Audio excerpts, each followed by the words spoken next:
Just picture this for a sec. You're living in a multiverse, and in another universe, you got a doppelganger. Both of y'all strolling down some unknown road in your own universes. Now imagine, for some reason, the timelines of your universes cross paths. So, can you guess what goes down? Well, according to the big-shot theoretical physicist Michio Kaku, when the crossover goes down, the info from both universes swaps out as memories on a human level. Because of that, both versions of you suddenly get hit with the feeling that you've been down this road before. You're looking at buildings, houses, parks, and it's like déjà vu. You've seen it all. So yeah, it's kind of like what we call déjà vu. A study by the University of Zagreb says 79% of the world's population has been through this. But what if there's an offbeat reason for déjà vu, like the multiverse? Right now, it's just a claim, a theory. No solid proof yet. But there's one thing we do have proof of. Maybe the multiverse is for real. Yeah, the same multiverse that used to be just a theory. You've probably watched a bunch of videos on the multiverse. It's tricky to prove though, because what's outside our universe? How do we prove that? Our sight can't reach the edge of our universe. So, proving what's beyond is a head-scratcher. But, peeps from Trento University in Italy did an experiment that legit proved the multiverse is a thing. And now we're talking about real-deal experiments that back up the idea that the multiverse is for real. To grasp the whole multiverse deal, we gotta dive into the Big Bang Theory. See, a lot of folks don't fully get the Big Bang Theory, and the reason is, in most videos, they only spill half the beans on it. Now let me break down the whole shebang of the Big Bang for you. Most folks just say the Big Bang went down, and around 10 to the 30th seconds in, the universe started blowing up real fast. Yeah, there was inflation, they call it the cosmic inflation stage. Thanks to that, it puffed up into the form we know now. But that's just half the story of the universe coming to be. If you want the full scoop, you gotta get the whole truth of the Big Bang. Once you do, you'll see how the universe came to be and how the multiverse came into play.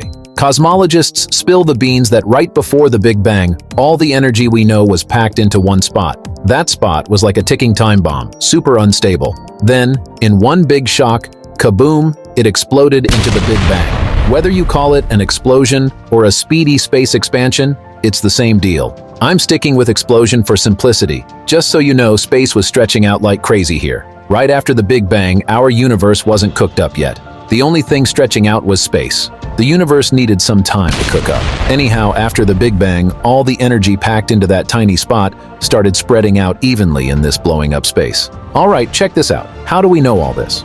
Well, this year, the brainy physicists at Trento University in Italy, Zanacini and his crew, went and did some real-deal experiments to prove the bubble universe theory that was tossed out in 1977. Back in '77, the American theoretical physicist Sidney Coleman laid out a theory about what went down with our universe post-Big Bang. According to this theory, our current universe, looking all calm and steady, is that way because just like a regular chemical reaction, it crossed a massive energy barrier. You see, in a typical chemical reaction, when some stuff needs to react to make something else, they gotta suck up a ton of energy first to kickstart the reaction. They call this energy the activation energy. But once they snag that energy, they ditch their old form and transform into a more stable product. Sidney figured something similar went down after the Big Bang. He thought our universe dipped into a kind of false vacuum state after the Big Bang, kind of like a stable vacuum, but not totally rock solid. So when chemical reactions kicked off in this false vacuum realm, giving birth to stars, galaxies, and whatnot, the matter in our universe got a boost of energy. After surmounting that energy mountain, it hit an even more stable state known as true vacuum, where things like planets could pop into existence. That's how our current chill universe came to be. Here's the kicker. In this whole spiel, there's no mention of the multiverse or the bubbles. So where do they fit into this already sensible story? Well, according to Sidney, just like particles in boiling milk have two ways to hit the surface and cool down, the particles in our universe had two routes to lose that Big Bang energy and get stable. First, there's the ordinary Big Bang theory we covered earlier, where things cross an energy barrier and slowly get their act together. Second, like some genius milk particles, our universe's particles also formed bubbles and hit a stable, low-energy state real quick. Alright, Sidney laid it out that, on the big scale, things in the universe can only mosey towards stability through the first route. But here's the twist. This doesn't hold water for ultra-tiny quantum particles. We're talking atoms, electrons, photons, quarks. These little guys can pull off quantum tunneling at their microscopic level. In simpler terms, they can take a shortcut through the middle of that energy mountain, just like bubbles pop up in milk to hit the same stability level. To put it briefly, when some of the universe's starting particles found stability through quantum tunneling, here's the scoop: they birthed a bunch of bubble universes. So after that, the universe's snapshot looked like a bunch of bubble universes all spawned from the same Big Bang, and our universe tagged along for the ride. Now moving on to the main event. How did the brainy scientists at Trento University in Italy cook up a multiverse with all these bubble universes in their tiny lab? So, here's the lowdown. In their experiment, they snagged some sodium gas, playing the role of the inflating space post Big Bang. To mirror the universe's false vacuum conditions to a T, they supercooled this gas, making it slip into an uber-stable and even form called the Bose-Einstein condensate. Now, the cool thing about Bose-Einstein condensate is that the atoms in it line up according to their spin in a magnetic field. So they threw this gas into a solid magnetic field. When they pumped energy into this lab universe, mimicking the Big Bang, that's when the bubble universes started to pop. Right at this point, the lab experiment to whip up bubble universes kicked off. Before the bubble universes took shape, energy fluctuations on the quantum level stirred things up. To kickstart them, the scientists blasted radiation onto this magnetic field Bose-Einstein condensate. And here's the kicker. They observed that once the frequency of these radiations hit a set value, delta F, bam, some atoms smack dab in the center of that Bose-Einstein condensate formed bubbles and hit a more stable state than the original Bose-Einstein condensate. In simple terms, they caught some Bose-Einstein condensate atoms, making the leap from false vacuum to true vacuum. Clear as day. Now here's another head-scratcher. How do atoms end up in a low-energy state because of radiation? Logically, you'd think they'd head to a high-energy state, right? So, what's the deal here? Well, let me break it down.